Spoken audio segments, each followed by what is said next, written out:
Et ce dimanche, c'était les élections sénatoriales. Au total, ce sont 42 départements qui étaient concernés par le vote. Bonsoir Clémentine, vous êtes sur notre plateau pour nous expliquer cela. Bonsoir Antoine, alors oui, on va essayer de simplifier un petit peu tout ça. D'abord, il faut comprendre à quoi sert le Sénat et ce que représente cette élection. Voici une explication d'Agathe Poulet. Cette année, 45 départements étaient concernés par le renouvellement des 170 sièges du Sénat. Des élections qui se sont faites à 80% à la proportionnelle contre 20% au scrutin majoritaire. Au total, 95 sénateurs ont été réélus avec 75 nouveaux mandataires votés par les grands électeurs, à savoir les élus départementaux et municipaux. Ce renouvellement, qui a lieu tous les 3 ans, est composé de 64% d'hommes et de 36% de femmes. On constate que l'hémicycle actuel est principalement dominé par la droite, avec 216 sièges devant la gauche, qui en compte 129. Au lendemain des élections, la droite et le centre confortent leur majorité au Sénat. Même si les élections sénatoriales sont moins suivies par la population que d'autres élections comme celle des présidentielles, elles restent du moins essentielles pour le bon fonctionnement politique. Pour rappel, le Sénat est l'une des 2 chambres qui forment le Parlement. Les 348 sénateurs examinent et votent les lois. Ils assurent aussi un rôle de contre-pouvoir en contrôlant le gouvernement ou encore en évaluant les politiques publiques.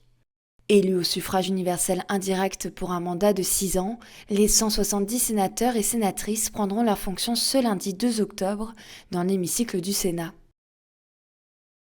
Et alors cette année, la Haute-Marne, la Marne et la Meuse étaient concernés par le vote de cette nouvelle série de sénateurs.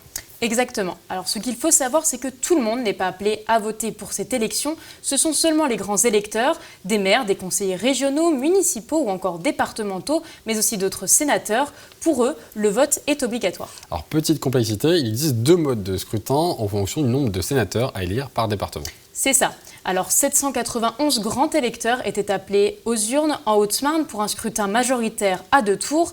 Dans ce département, il n'y a que 2 sénateurs à élire, alors les électeurs votent pour un candidat et son suppléant. En Haute-Marne, c'est Anne-Marie Nédélec et Bruno Sido qui ont été élus avec chacun 48% et 33% des voix. Et Anne-Marie Nédélec notamment, qui est la première femme à être élue sénatrice dans le département de la Haute-Marne. Qu'en est-il pour le département de la Meuse ?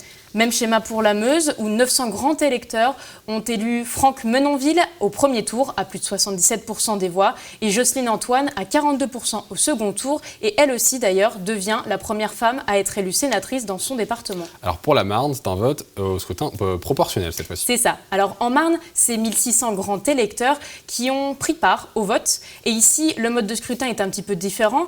Dans le département qui élise 3 sièges de sénateurs ou plus, l'élection se déroule à la proportionnelle. Les candidats se présentent sur des listes de 5 personnes en respectant une alternance hommes et femmes. Cette année, la liste d'Union de la droite et du centre remporte 2 sièges avec Christian Bruyenne et Anne Romani. Le candidat de la liste Horizon, Cédric Chevalier, est lui aussi élu sénateur. Et ces nouveaux sénateurs prendront leurs fonctions au sein de l'hémicycle le 2 octobre prochain. Merci Clémentine. Merci.